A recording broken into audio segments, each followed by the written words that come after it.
لائی ہے، عنایت کھینچ لائی ہے، شرافت کھینچ لائی ہے۔ من الشیطان الرجیم، بسم اللہ الرحمن الرحیم۔ ان اللہ یأمرکم ان تؤدوا الامانات الى اہلها واذا حکمتم بین الناس ان تحکموا بالعدل۔ صدق اللہ العظیم۔ وقال النبی صلی اللہ علیہ وسلم: سبعۃ یظلهم اللہ فی ظلہ الا ظلہ الامام العادل، او کما قال علیہ الصلاۃ والسلام۔ حضرات محترم اور معزز سامعین کرام، اور یہاں اسٹیج پر رونق افروز حضرات علماء کرام اور پردہ نشی میری مائیں اور بہنیں، اللہ تبارک و تعالی کا فضل ہے کہ آج ہمارے اس جامعہ مدرسہ حسینیہ کا یہ سالانہ اجلاس بڑی ہی آب و تاب کے ساتھ اپنے اختتام کی طرف رواں دواں ہے، اور جیسا کہ حضرت قاری عبید الرحمن صاحب محتمم مدرسہ حاضہ نے بتلایا کہ بڑے بڑے علماء تشریف فرما ہیں، اور حضرت مولانا محمد سعیدی صاحب ناظم مظاہر سہارنپور تشریف لانے والے ہیں، اور اس کے بعد چند ہی گھنٹوں کے اندر اس کی دعا ہو جائے گی۔ لیکن میری ادباً یہ درخواست ہے آپ سے کہ آپ تشریف رکھیں، اور یہ نوجوان کھڑے ہوئے ہیں بیٹھ جائیں۔ یہ اسلامی طریقہ نہیں ہے کہ جب کسی مدرسے کا پروگرام ہو تو کھڑے ہو کر کے سنا جائے، یہ اللہ کے رسول سے محبت کا مطلب ہی نہیں ہوتا ہے۔ سچی بات یہ ہے، ہمیں دوسروں سے سبق حاصل کرنا چاہیے۔ وہ قوم جس کے پاس نہ قرآن ہے، نہ حدیث ہے، نہ رسول ہے، کچھ بھی نہیں ہے، لیکن تہذیب و تمدن میں ہم سے 4 ہاتھ آگے نکل گئی ہے۔ ہمیں تو اپنے اسلاف کا، اپنے بزرگوں کا ادب و احترام کرنے کا طریقہ، سلیقہ، شعور بھی نہیں ہے۔ یہاں تو جو ہے اتنے بڑے علماء کہ الحمدللہ اتنے علماء بیک وقت کم جمع ہوتے ہیں۔ قاری صاحب نے جمع کیے تو کم سے کم اتنا تو ہم پاس و لحاظ رکھیں۔ اور ادباً درخواست کروں گا اگر مدرسے کے استاد ہوں تو ان بچیوں کو ذرا خاموش کرائیں، یا ان بچیوں کی جو ادھر نکال دیں پلی طرف، ادھر یہاں سے نکالیں ذرا۔ یہ اتنی شور کر رہے ہیں کہ ان کے شور کی وجہ سے جو بھی مائک سے بات کر رہا ہے اس کی بات بھی دب جاتی ہے ان کے شور میں۔ یا تو خاموش بیٹھے بچیاں، یا پھر اٹھ کر کے پرے ادھر چلی جائیں۔ دیکھو ہمارے نوجوان بھی دیکھو سب کے ہاتھ میں موبائل ہیں، اور ایسے لڑ رہے ہیں آپس میں۔ سر پہ ٹوپی ہے، کم از کم سر پہ ٹوپی تو رکھا کرو، آج کے دن رکھنی چاہیے تو مستقل مکمل رکھنی چاہیے، لیکن آج کے دن یہ تو رکھ لیا کرو کہ اس مدرسے کا نام ہے، قاری صاحب کا نام ہے، وہ ہندوستان کے کونے کونے میں جاتے ہیں۔ بھائی ان بچوں کو خاموش تو کرو۔ قاری صاحب بچے بہت ہی بول رہی ہے زیادہ، بچی ادھر چلی جائے اٹھ کر کے، بس یہ صحیح کرا آپ نے۔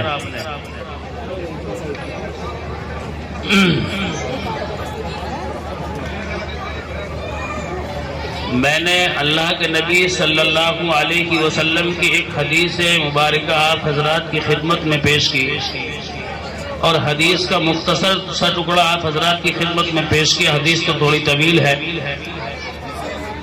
جس میں جناب نبی کریم صلی اللہ علیہ وسلم نے ارشاد فرمایا کہ جب میدان حشر قائم ہوگا تو وہاں نفسی نفسی کا عالم ہوگا، چاہے حضرت ہود علیہ السلام ہوں، یا پھر حضرت لوط علیہ السلام ہوں، یا حضرت یوسف علیہ نبینا علیہ السلام ہوں، یا حضرت ابراہیم، حضرت اسماعیل ہو، یا نیچے جائے کہ جتنے ہی پیغمبر دنیا میں تشریف لائے کوئی بھی ہو، تو اتنا سخت منظر ہوگا کہ ہر آدمی کی زبان پر ایک ہی ترانہ، ایک ہی نغمہ ہوگا، یا رب نفسی یا رب نفسی، اور ایک ذات ہوگی خالصتاً جناب نبی کریم صلی اللہ علیہ وسلم کی کہ آپ کی زبان مبارکہ پر جو ترانہ ہوگا وہ مختلف ہوگا، یا رب امتی یا رب امتی، یعنی وہاں ایسا منظر ہوگا کہ اپنے گناہوں کی وجہ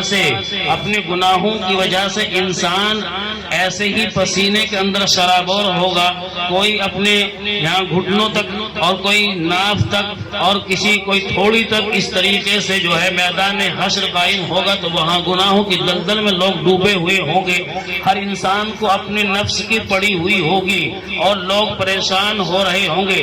جب پریشانی حد سے بڑھ جائے گی تو ایک دوسرے سے کہیں گے کہ بھئی کسی سے سفارش کرو کہ حساب و کتاب تو شروع ہو جائے، جائے کہ متعدد اور مختلف انبیاء علی نبینا علیہ السلام سے سفارش کی جائے گی، لیکن کسی کی ہمت اور جرأت نہیں ہوگی۔ بہرحال وہاں ہر انسان کو اپنی پڑی ہوئی ہوگی، نہ بیٹا باپ کے کام آئے گا، نہ باپ بیٹے کے کام آئے گا، نہ ماں باپ کی اولاد کے کام آئیں گے، نہ اولاد ماں باپ کے کام آئے گی۔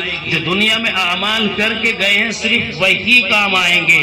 اور ایسے حالات میں کچھ لوگ ہوں گے جو عرش کے سائے میں ہوں گے، اور عرش کا سایہ ایسا ہوگا اس دن کہ جو عرش کے سائے میں ہوں گے وہ سیف کھڑے ہوئے ہوں گے، نہ کسی طریقے کوئی ضرر ہوگا نہ کوئی غم لاحق ہوگا، بالکل سیف کھڑے ہوئے ہوں گے۔ ٹھیک ویسے ہی جیسے کہ کہیں ایمرجنسی لاگو ہو جائے یا حکومت عام اعلان کر دے کہ جب باہر کوئی نظر آئے تو فوراً گولی مار دینی چاہیے، یہ عام اعلان ہو جائے، لیکن اس کے مقابلے میں کہا جائے جو فلاں جگہ چلا گیا اس کے ساتھ میں کوئی بدسلوکی نہیں ہوگی، جو ہمارے فلاں بلڈنگ میں تھانے کے اندر آ گیا ہم اس کو امن فراہم کریں گے، ایسا ہی میدان حشر کے اندر بھی ہوگا، اعلان ہوگا۔ جو عرش کے سائے میں خاموشی کے ساتھ میں سکون کے ساتھ میں کھڑے رہے، لیکن کیوں؟ کس لیے کہ جنہوں نے دنیا میں رہ کر کے اچھے اعمال کیے ہیں، جنہوں نے دنیا میں رہ کر کے اللہ کی عبادت کی ہے، اس کے سامنے سجدہ کیا،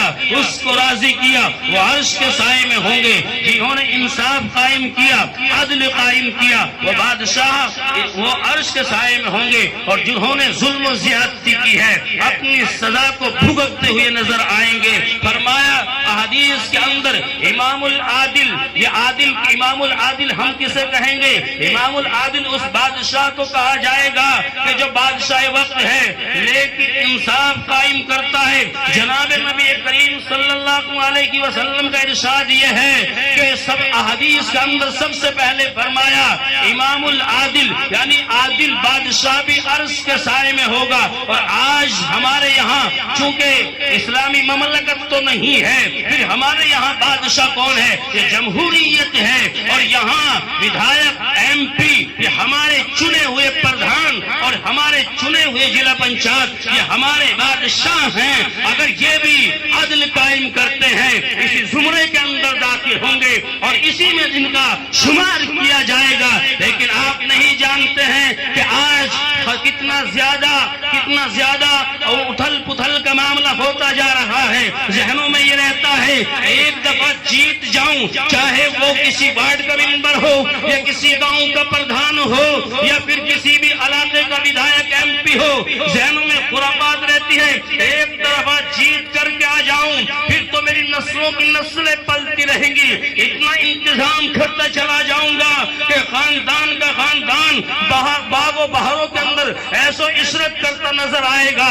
یعنی ذہن خراب ہیں۔ ادھر تو جناب نبی کریم صلی اللہ علیہ وسلم کا ارشاد یہ ہے عادل بادشاہ عرش کے سائے میں ہوگا، ادھر ہمارے ذہنوں میں یہ رہتا ہے اگر پردھان بن گیا پراپرٹی اکٹھی کروں گا، دولت اکٹھی کروں گا، شاندار کوٹھی بناؤں گا۔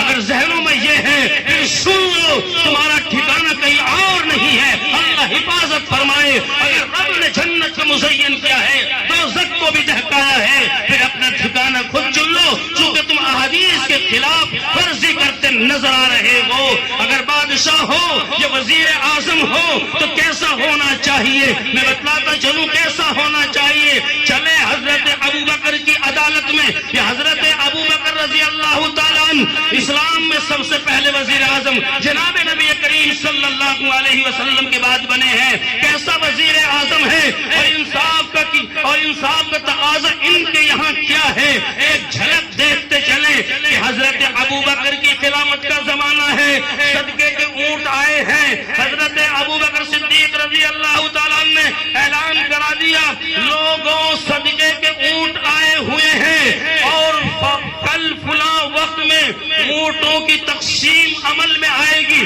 وہ خاتون جو برابر کے گھر میں برتن صاف کر رہی تھی اس کے کان میں آواز پڑی. اپنے شوہر سے کہا کہ وہاں جناب حضرت ابوبکر کے پاس میں اونٹ آئے ہوئے ہیں, یہ نکیل پکڑو اور آپ بھی چلے جاؤ. یہ چلے گئے. وہاں جا کر کے کیا دیکھتے ہیں حضرت ابوبکر ہیں, حضرت عمر ہیں, یہ دونوں کے دونوں فہرست تیار کر رہے ہیں. اور یہ عمل ہوتا ہے جب کوئی چیز تقسیم کی جاتی ہے عام جنتا کے بیچ میں. جیسا کہ ابھی موسم سردی کا گزرا, لوگوں نے لحاف تقسیم کیے ہیں, کمبل تقسیم کیے ہیں. اس کی بھی ایک فہرست تیار کی ہوگی ضرور کہ کس کس کو ہمیں دینا ہے اور کون کون مستحق ہیں. وہاں ایسا ہی ہوا. یہ آدمی نکیل لے کر کے آیا ہے. ادھر حضرت ابوبکر ہیں, برابر میں حضرت عمر کھڑے ہوئے ہیں, ایک فہرست تیار کر رہے ہیں. کبھی حضرت ابوبکر کے ادھر جاتا ہے, کبھی ادھر جاتا ہے. اور حضرت ابوبکر کو الجھن ہو رہی تھی. حضرت ابوبکر نے ارشاد فرمایا ابھی تھوڑی دیر کے بعد میں آنا. لیکن یہ بڑا ضدی انسان تھا, اس نے مانا نہیں, بات کو تسلیم نہیں کیا, آگے پیچھے پھرتا رہا. حضرت ابوبکر نے وہ اونٹ کی نکیل ایسے چھینی ہے اور چھینتے وقت نکیل کا ایک حصہ اس کے یہاں لگ گیا. وہ ایسے کرتا اپنے گھر لوٹ گیا. ادھر اونٹوں کی تقسیم عمل میں آ گئی, بٹوارا بھی ہو گیا.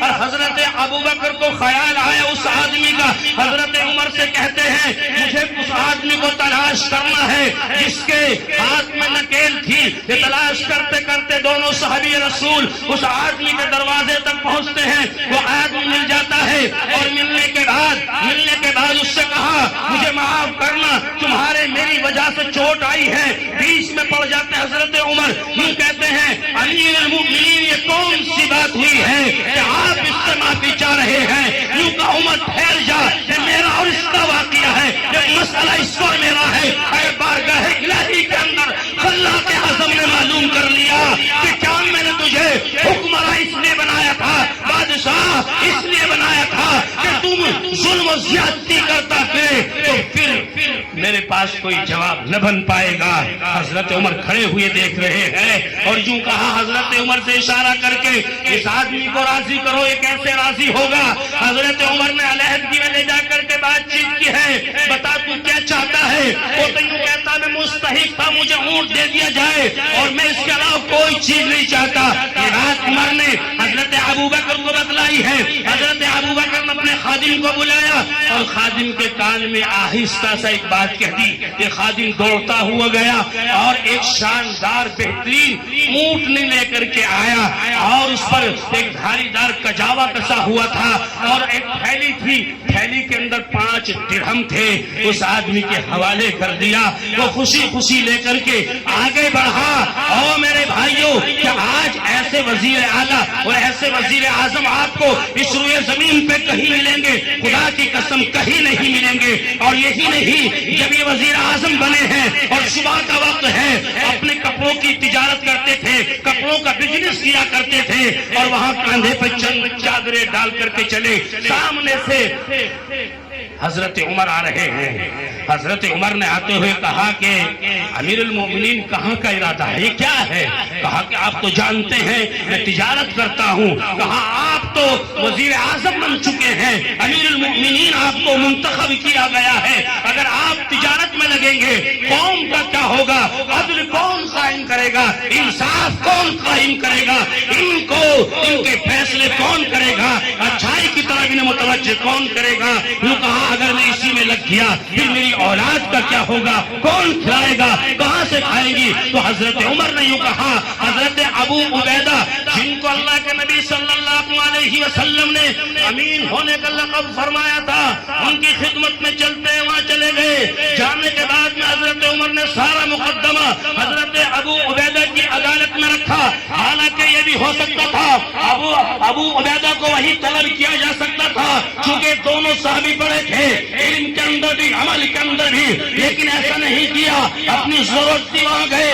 جانے کے بعد میں ابو عبیدہ سے کہا امیر المؤمنین کے لیے کوئی وظیفہ بیت المال سے منتخب فرما دیجئے، وجہ اس کی یہ ہے اگر اسی طریقے سے تجارت کرتے رہے، بزنس کرتے رہے، پھر قوم کا کیا ہوگا، عدل و انصاف کون قائم کرے گا، اور جھگڑے یہ جو آپس کے اختلاف دن قوم کون ختم کرے گا، مقدمات کون سنے گا۔ حضرت ابو عبیدہ نے غور کرنے کے بعد میں صرف اتنا بیت المال سے متعین کیا ہے جتنا اوسطاً ایک انسان کو ملتا تھا، مہاجر کو ملتا تھا، اتنا متعین کر دیا۔ اور متعین کرنے کے بعد زندگی گزر رہی ہے، ان کی بیوی یعنی حضرت امیر المؤمنین کی گھر والی یوں کہتی ہیں کسی میٹھی چیز کو طبیعت چاہ رہی ہے۔ حضرت ابو بکر کہتے ہیں میرے پاس میں کوئی پیسہ نہیں ہے۔ کہا کہ جو بیت المال سے ملتا ہے ہم تھوڑا تھوڑا جمع کر لیں گے، اور جب ہو جائے گا اسی کو تیار کر کے اپنی خواہش کو پورا کریں گے۔ اجازت دے دی گئی۔ ان کی اہلیہ محترمہ نے تھوڑا تھوڑا اکٹھا کیا۔ چند دنوں کے بعد میں یوں کہا کہ امیر المؤمنین یہ اتنا ہو گیا۔ دیکھا حضرت ابو بکر نے غور و خوض کرنے کے بعد بیت المال کو لکھا، حضرت ابو عبیدہ کو لکھا کہ تجربے سے یہ بات معلوم ہوتی ہے کہ ہمیں بیت المال سے اتنا زیادہ ملتا ہے، بیت المال میں جمع کرا دیا، اور یوں کہا کہ ہمارا بیت المال سے وظیفہ اتنا کم کرا دیا جائے۔ اللہ کی قسم یہ ہے حضرت عمر بھی تکتے رہے اور حضرت عمر بھی تکتے رہے، اور اس وقت تو حد ہو گئی۔ جب آپ کا وصال کا وقت آیا، آپ نے جتنا بیت المال سے 2.5 سال کی مدت میں جو وظیفہ لیا تھا سارے کا سارا اپنی جیب خاص سے بیت المال میں جمع کرا دیا۔ تبھی تو حضرت عمر نے کہا تھا ابو بکر تو ابو بکر ہے، اور روتے ہوئے کہا تھا اپنے بعد والوں کے لیے مشکل کھڑی کر دی۔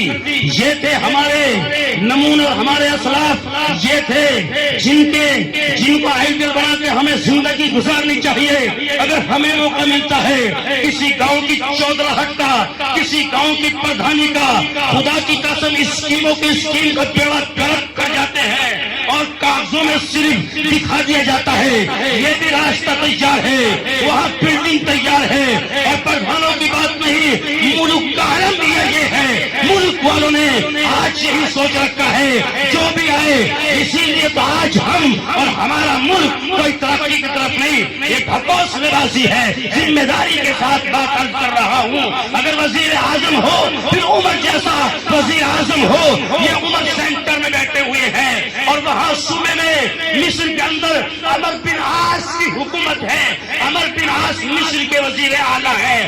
عمر بن عاص کے لڑکے نے ایک یہودی بچے سے کہا میرے ساتھ میں گھوڑا دوڑاؤ گے؟ قاہرہ میں گھوڑے دوڑانے کا شوق بہت تھا، گھڑ سواری کا شوق بہت تھا۔ ایک قبطی بچہ ہے یعنی یہودی بچہ ہے، اور وزیر اعلیٰ کے لگتا جدھر سے کہتا ہے میرے ساتھ میں گھوڑا دوڑاؤ گے؟ کہا کہ ہاں دوڑاؤں گا، بلکہ عمر بن عاص کے لڑکے کی پیشکش تھی کہ میرے ساتھ میں گھوڑا دوڑاؤ۔ اس یہودی بچے نے منظور کر لیا، دونوں گھوڑا دوڑا رہے ہیں۔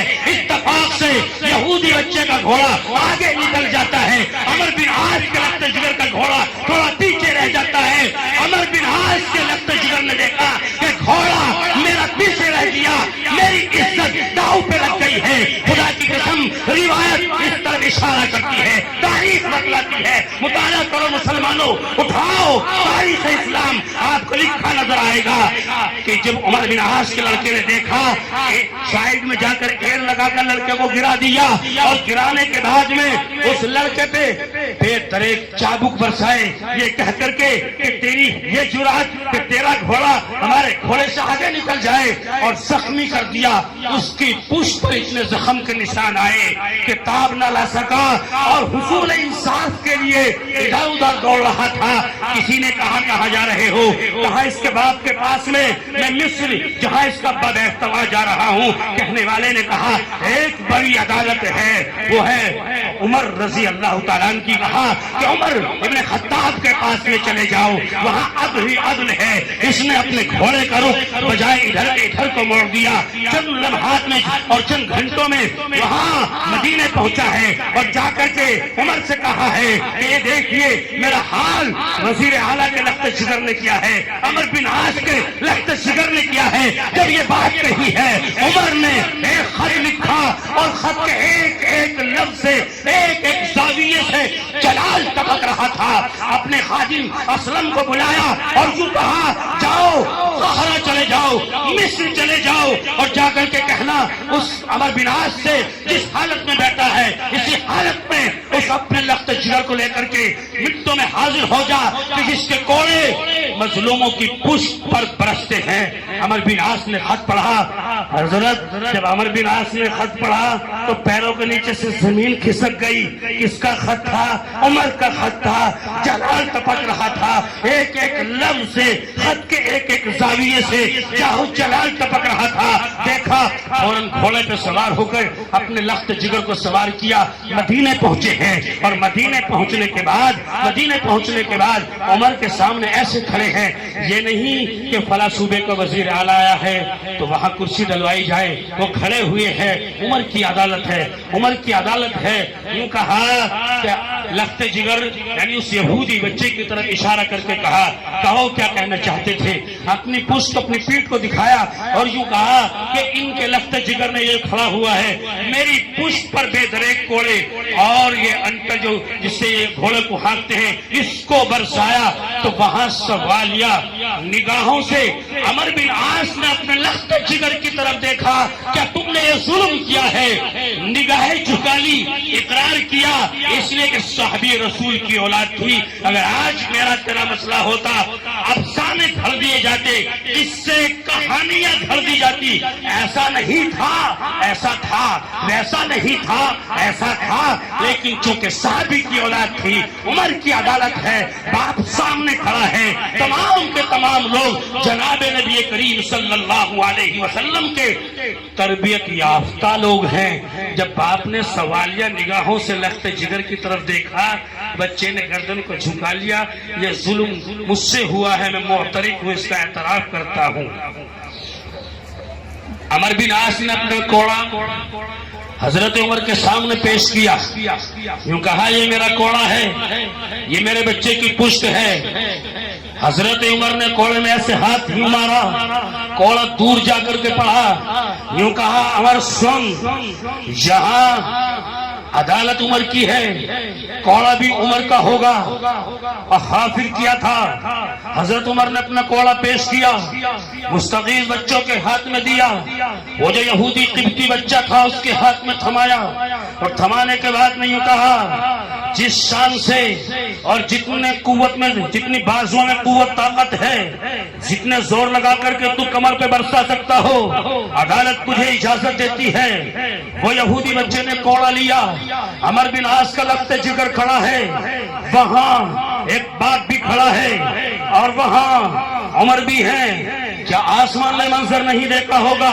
کیا ان ہواؤں نے چند لمحات کے لیے چلنا نہ چھوڑ دیا ہوگا؟ فرشتے بھی دیکھ رہے ہوں گے، یا اللہ یہ تیرے فدائی، تیرے رسول کے فدائی آج زمین پہ کیسا انصاف کر رہے ہیں۔ لیکن بدقسمتی یہ ہے جناب نبی کریم صلی اللہ علیہ وسلم سے ہم دور ہو کر کے زمانے میں زندگی گزار رہے ہیں، ورنہ میرے آقا اور میرے آقا کے ماننے والوں کا انصاف تو یہی تھا۔ اگر آج انصاف قائم ہو جائے، اللہ کی قسم ہر انسان چین و سکون سے سو سکتا ہے۔ انصاف کہاں سے ہوگا؟ کسی کہنے والے نے کہا تھا آج عدالت کے دریچوں سے یہ صدا آئی ہے، یہاں انصاف کا انصاف تماشائی ہے، جس میں انسانوں کو مارا وہ کھلا پھرتا ہے، جانور مارا تھا میں نے تو سزا پائی ہے.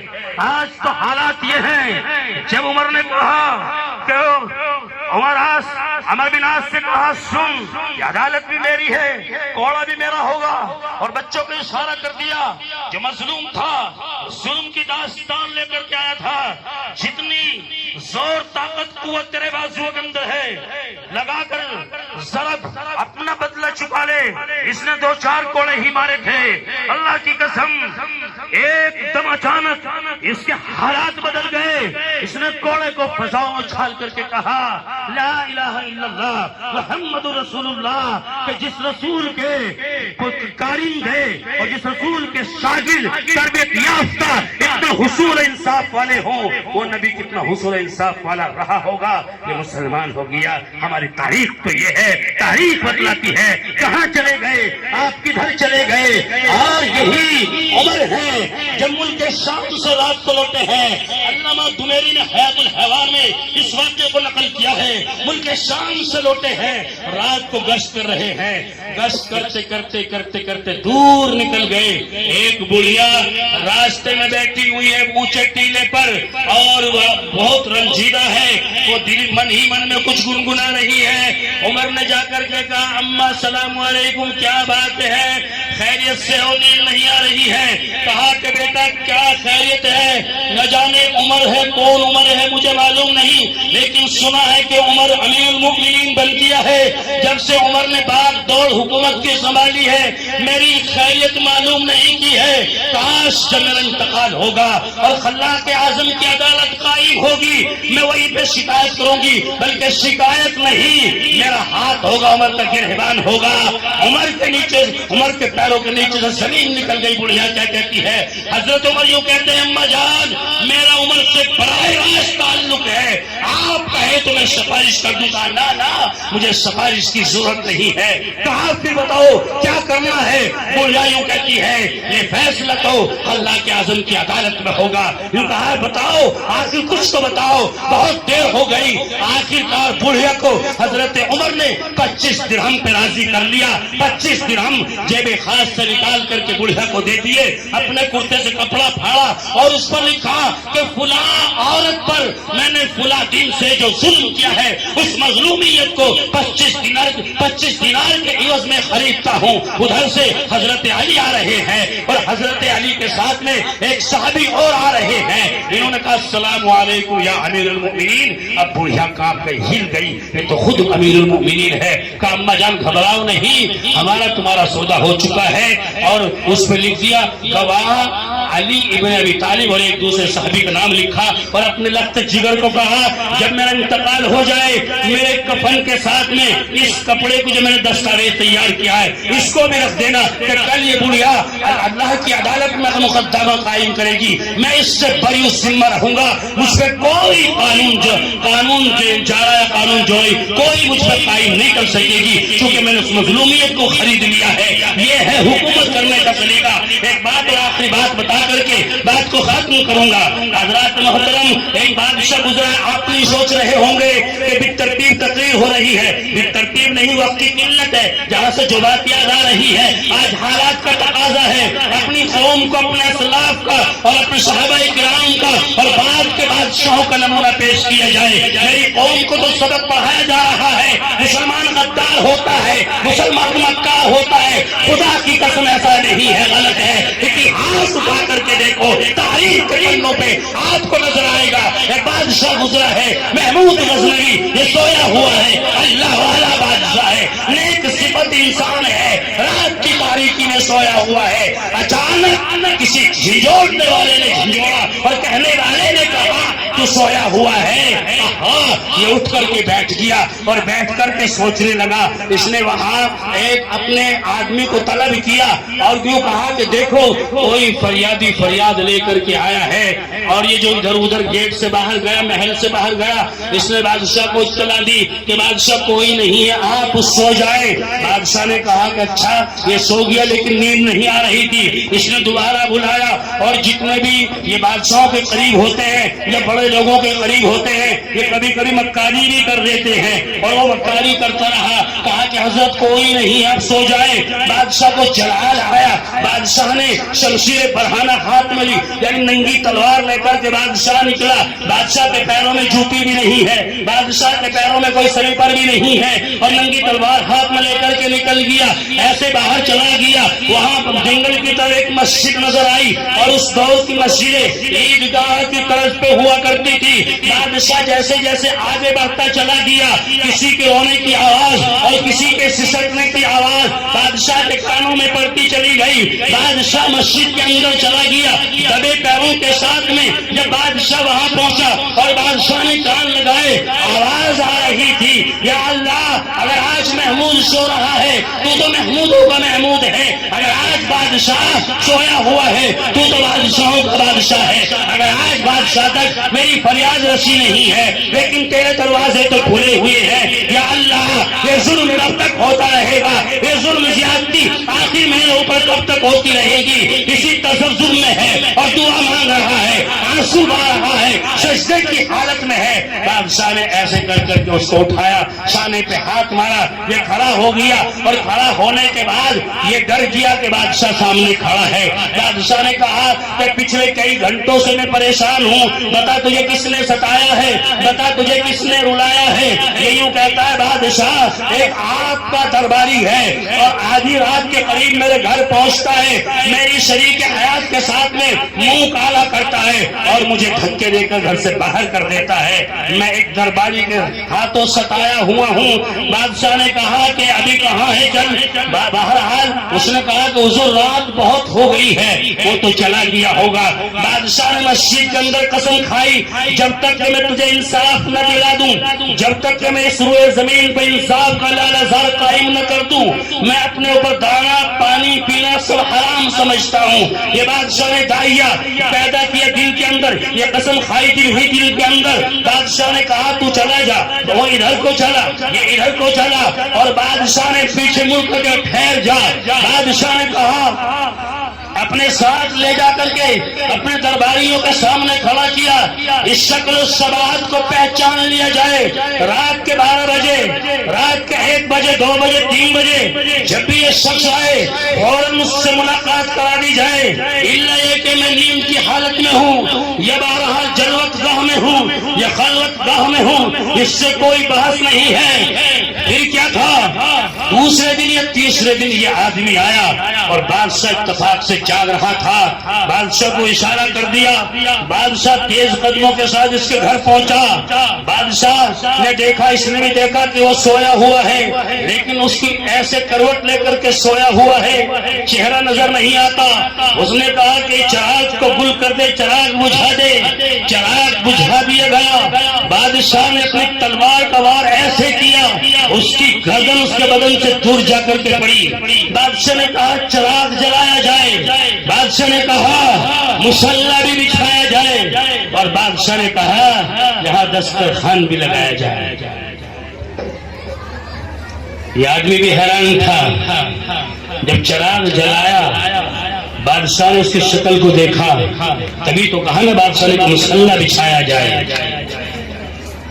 بہرحال محمود غزنوی نے انصاف کو قائم کیا۔ اس آدمی سے بادشاہ نے یہ کہا تیرے ذہن میں بات آئی ہوگی چراغ کس نے بجھایا، اگر یہ جاننا چاہتا ہے تو سن، میں نے چراغ کس نے بجھایا تھا، یہاں میں کسی اور کو نہیں اپنے لخت جگر کو قتل کرنے کے لیے آیا تھا۔ میرے دل میں بات پیدا ہو گئی تھی، میرے درباری کی میرے درباری کی اتنی جرأت نہیں، ہمت نہیں ایسا گھناؤنا کام انجام دے۔ میں نے سوچا کہیں ایسا نہ ہو میری اولاد باغی نہ ہو گئی ہو، میری اولاد کے دل سے خوف خدا نہ نکل گیا ہو، یہاں کسی اور کو نہیں اپنی اولاد کو قتل کرنے کے لیے آیا تھا، لیکن میں نے دیکھا میرا لخت جگر نہیں ہے، ایک عام درباری ہے۔ میں نے اس اللہ کا شکر ادا کیا، دسترخوان لگایا، اس لیے جب دسترخوان کو کہا وہ یوں کہتا ہے بادشاہ میرے گھر میں تو کوئی چیز نہیں ہے ماں سوا چند سوکھی روٹی کے ٹکڑے ہیں۔ بادشاہ نے کہا یہی رکھ دیے جائیں، پانی بھی رکھ دیا جائے۔ بڑی رغبت اور شوق سے مزے لے کر کے بادشاہ نے سوکھی روٹی کے ٹکڑے کھائے ہیں۔ بادشاہ نے کہا دسترخوان میں نے اس لیے لگوایا تھا کہ جب میں تجھے انصاف دلانے کے لیے چلا تھا میں نے قسم کھائی تھی کہ جب تک میں تجھے انصاف نہ دلا دوں، آج دوسرا دن دوسری رات ہے، میں نے دانا پانی کو حرام سمجھا تھا، میں نے اس لیے دانا پانی اپنے اوپر حرام کر لیے سے دسترخوان لگوایا تھا۔ یہ ہو تم، یہ ہے تمہارے اسلاف کے کارنامے۔ مسلمانوں کہاں کدھر جا رہے ہو؟ تاریخ کو دہراؤ، تاریخ پڑھو، تاریخ کا مطالعہ کرو، اور تاریخ ان مدرسوں والوں نے زندہ رکھی ہے۔ ان علماء سے تعلق قائم کرو، ان مولویوں سے اپنے مزید تعلقات کو بڑھاؤ، ان کے ہاتھوں پہ بیعت کرو۔ اگر تم چاہتے ہو امن و امان قائم ہو، اگر تم یہ چاہتے ہو انصاف کا لالا زار کھلے، اگر تم یہ چاہتے ہو امن و سکون سے اتحاد اتفاق کے ساتھ میں اس ملک میں رہ کر کے اللہ کی عبادت کر سکو، ان مولویوں سے تعلق قائم کراؤ، ان مولویوں کے پیچھے چلو، مولویوں کی بات کو تسلیم کرو۔ انشاءاللہ العزیز یہ تمام جو حالات آ رہے ہیں ایک ہی لمحے میں ٹل جائیں گے۔ یہ حالات نہیں ہیں 47 کے حالات کو اٹھا کر کے دیکھو کتنے خطرناک حالات تھے، لیکن جو بھی حالات آئے ہیں یہ اپنی وجہ سے آئے ہیں۔ مجھے ہاتھ اٹھا کر کے بتاؤ انشاءاللہ کہ ان علماء سے محبت کرنے والے بنو گے انشاءاللہ۔ مجھے امید ہے اللہ کی ذات سے کہ آپ ان علماء سے محبت کرنے والے بنو گے اور علماء کے پیچھے چلنے والے بنو گے۔ اسی لیے یہ مدرسے ہیں، انہیں غنیمت سمجھو، اور ان مدرسوں کو اتنا غنیمت سمجھو کہ دارالعلوم دیوبند اگر آج ہندوستان کی سرزمین پہ قائم ہے، یہ احسان مصطفیٰ ہے۔ ایک چراغ جلا دیا، روشن کر دیا تھا حضرت اقدس حضرت مولانا قاسم نانوتوی نور اللہ مرکزہ نے، چراغ سے چراغ جلتے چلے گئے، روشنی ہوتی چلی گئی، اور گلی گلی میں مدرسے ہیں۔ ایک آدھ مدرسہ زمین دوز ہو کر کے بہرحال کمتر نہ سمجھے جائے ہمیں۔ ہم جب چاہیں گے مدرسے میں مدرسے قائم کرتے چلے جائیں گے، جب چاہیں گے جہاں چاہیں گے وہاں بنیاد رکھیں گے، اور اللہ کا کلام پڑھیں گے، پڑھائیں گے، اس کی عبادت کو عام کریں گے۔ یہ جذبہ تیرے اندر میرے اندر ہونا چاہیے۔ یہی سبق کو پڑھایا ہے ہمارے اسلاف نے تو ان مدرسوں کے ایسے حالات میں سیکھا ہے جب عام اعلان تھا انگریزی دور میں، اگر مولوی نظر آئے، داڑھی والا نظر آئے، ٹوپی والا نظر آئے، شکل و شباہت کے اعتبار سے بھی نظر آئے، فوراً گولی مار دینی چاہیے۔ 47 کے حالات تو بد سے بدتر تھے۔ حوصلے سے کام لو، ہمت سے کام لو، برادران وطن کے ساتھ میں محبتوں کا سلوک کرو، اور اخلاق کے دریچے کھول دو، اخلاق پیش کرو۔ چند لوگ ہیں جو بہرحال تعصب کو ہوا دینے میں لگے ہیں، اس سے ہمارے ہندوستان کی شیبیاں خراب نہیں، وہ چند لوگ ہوتے ہی ہیں۔ یہ وقت بھی ٹل جائے گا انشاءاللہ، پھر اچھا وقت آئے گا۔ بہرحال درخواست یہ ہے آپ سے، مدرسوں کا تعاون کرو، عزم کرو، یہاں بیٹھ کر کے ہم ان مدرسوں کا تعاون کریں گے، ان مدرسوں کو چلائیں گے۔ میں نے جیسا کہ شروع ہی میں کہا تھا اور مجھے بتلایا بھی تھا کہ وقت اتنا نہیں ہے، اور میں بھی رات بہت دیر سے سویا، دیر سے کیا کہ 2:30 بج رہے تھے۔ انشاءاللہ کبھی وقت ملے گا تو باتیں ہوں گی، چونکہ پچھلے کئی سالوں سے حاضری ہوتی چلی آ رہی ہے، پھر کبھی وقت ملے گا۔ اللہ تعالی عمل صالح کی توفیق مرحمت فرمائے۔ وآخر دعوانا الحمدللہ رب العالمین۔ ماشاءاللہ، تشنگی جم گئی پتھر کی طرح ہونٹوں پر، تشنگی جم گئی پتھر کی طرح ہونٹوں پر، ڈوب کر بھی میں تیرے دریا سے پیاسا نکلا۔ خطیب وقت حضرت مولانا مفتی امجد صاحب قاسمی دامت برکاتہ العالیہ جو بھی قرآن و حدیث کی روشنی میں بڑا قیمتی خطاب فرما رہے تھے۔